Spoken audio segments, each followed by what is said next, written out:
presidency of Joe Biden officially begins in 9 minutes. My fellow Americans, a moment we have all been waiting for.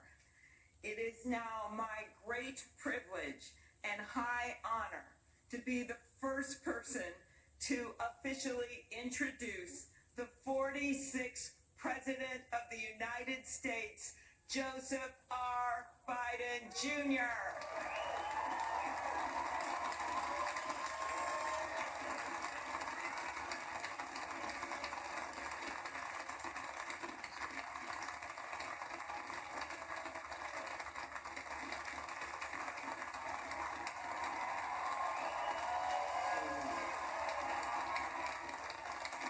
Chief Justice Roberts, Vice President Harris,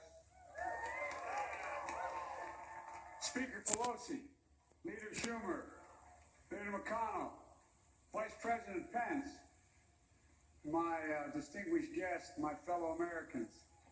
This is America's day. This is democracy's day. The day of history and hope, of renewal and resolve. Through a crucible for the ages, America has been tested anew, and America has risen to the challenge. Today, we celebrate the triumph not of a candidate, but of a cause, the cause of democracy. The people, the will of the people has been heard, and the will of the people has been heeded. We've learned again that democracy is precious. Democracy is fragile. And at this hour, my friends, democracy has prevailed.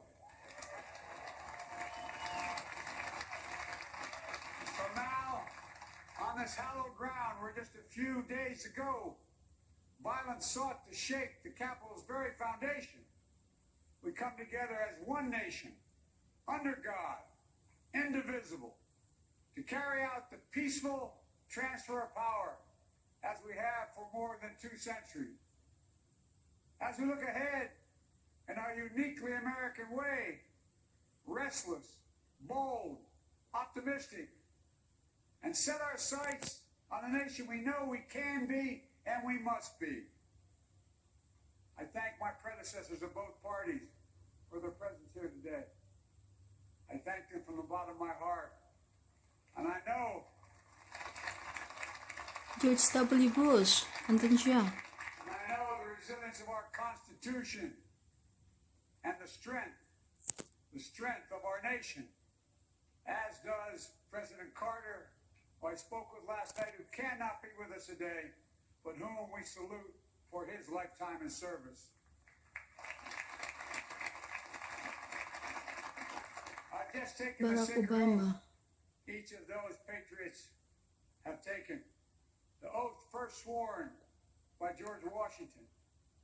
But the American story depends not on any one of us, not on some of us, but on all of us, on we the people who seek a more perfect union.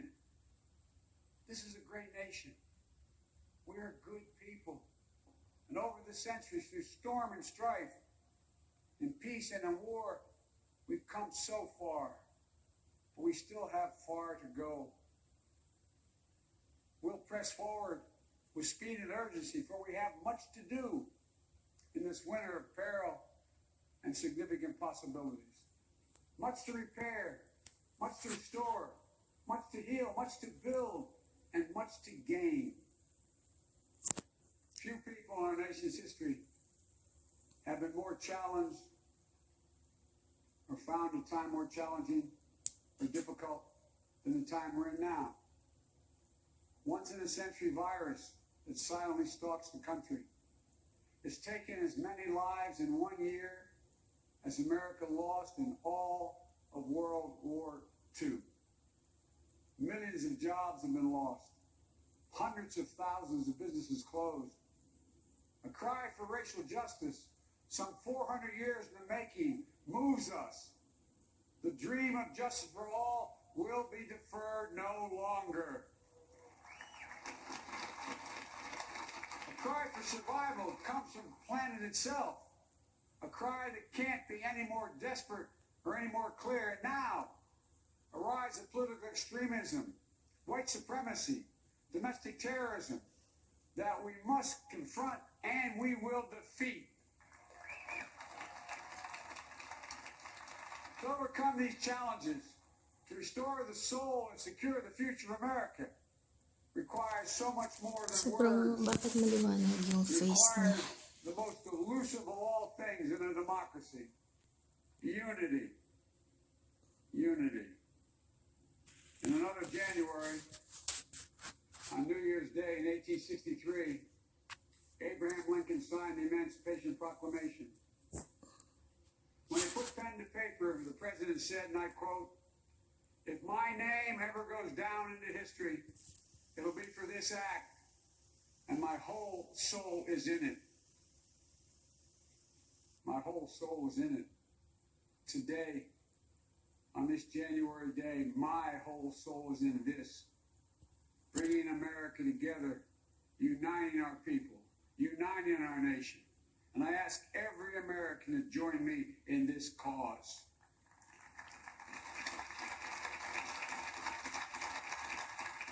Uniting to fight the foes we face: anger, resentment and hatred, extremism, lawlessness, violence, disease, joblessness, and hopelessness.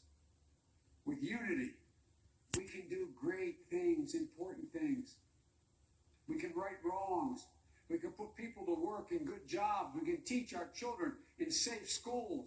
We can overcome the deadly virus.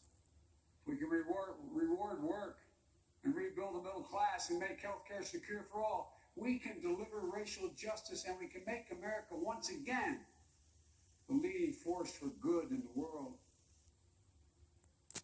I know speaking of unity can sound to some like a foolish fantasy these days.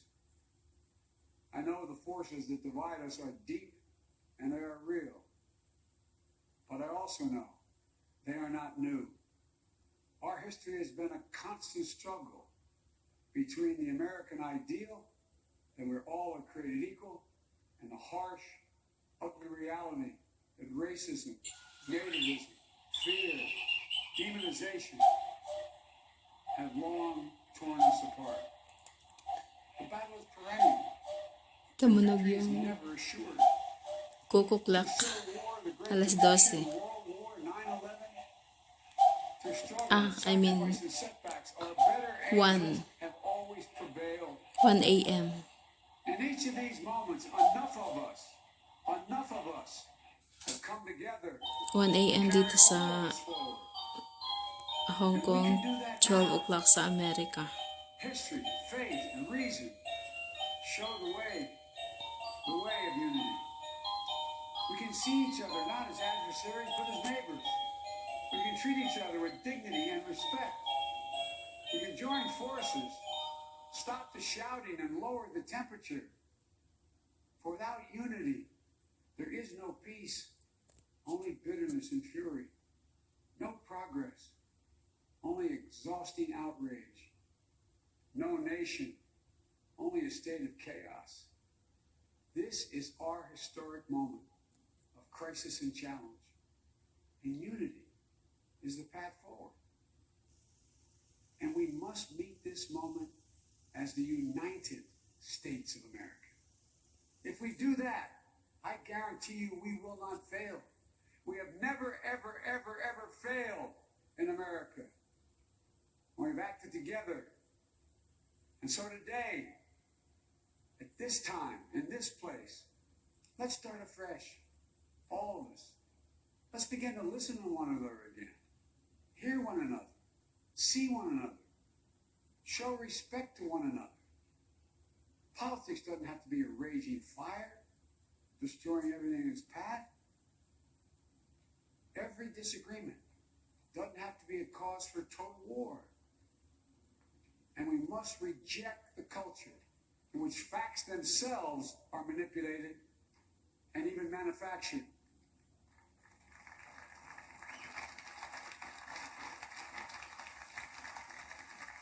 My fellow Americans, we have to be different than this. America has to be better than this. And I believe America is so much better than this. Just look around. Here we stand in the shadow of the Capitol Dome, as was mentioned earlier, completed amid the Civil War, when the Union itself was literally hanging in the balance. Yet we endured. We prevailed. Here we stand, looking out on the great mall where Dr. King spoke of his dream.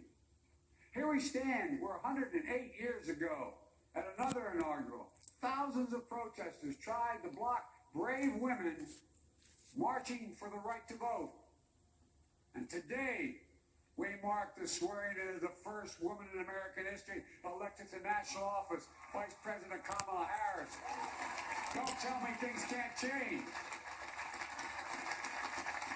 Here we stand, across the Potomac from Arlington Cemetery, where heroes who gave the last full measure of devotion rest in eternal peace.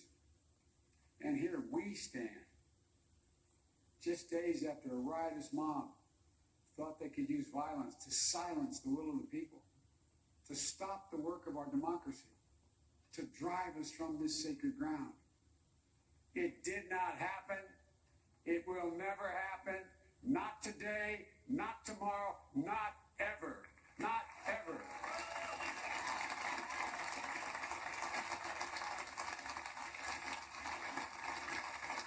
To all those who supported our campaign, I'm humbled by the faith you place in us. To all those who did not support us, let me say this. Hear me out as we move forward. Take a measure of me and my heart. If you still disagree, so be it. That's democracy. That's America. The right to dissent peaceably within the guardrails of our republic is perhaps this nation's greatest strength. Yet hear me clearly. Disagreement must not lead to disunion. And I pledge this to you. I will be a president for all Americans. All Americans. And I promise you, I will fight as hard for those who did not support me as for those who did.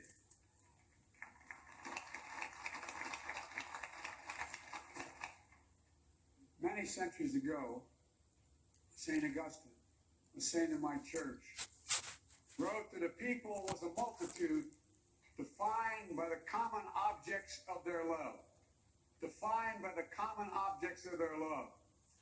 What are the common objects we as Americans love that define us as Americans? I think we know. Opportunity, security, liberty, dignity, respect, honor, and yes, the truth. Recent weeks and months have taught us a painful lesson. There is truth and there are lies. Lies told for power and for profit.